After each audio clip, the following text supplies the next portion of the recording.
निरंजन डावखरे. धन्यवाद सभापती महोदय.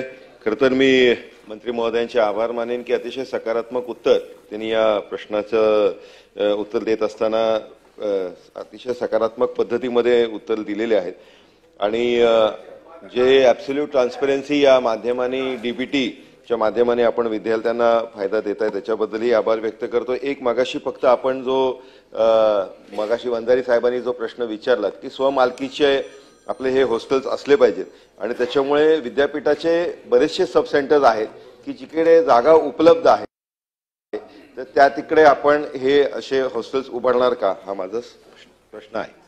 मंत्री महोदय. आम्ही 36 जिल्ह्याच्या कलेक्टर्सची एकदा मान्य ज्यावेळेस विखे पाटील साहेब मंत्री होते, महसूल मंत्री, त्यावेळेस केली होती आणि त्यांच्या माध्यमातून आम्ही सगळ्यांचे प्रस्ताव मागवलेले आहेत. आमचे जे डायरेक्टर्स आहेत त्यांना पण आम्ही सांगितलेलं आहे प्रत्येक जिल्ह्यातून. तर आमच्याकडे प्रस्ताव जे आलेले आहेत, पण जसं तुम्ही म्हटला तसं जर विद्यापीठाचे काही प्रस्ताव आम्ही मागू आणि जर आले ते पॉझिटिव्ह असते तर नक्कीच तिकडे ओबीसीचे हॉस्टेल बनवायचा प्रयत्न करू. पंकज भुजबळ.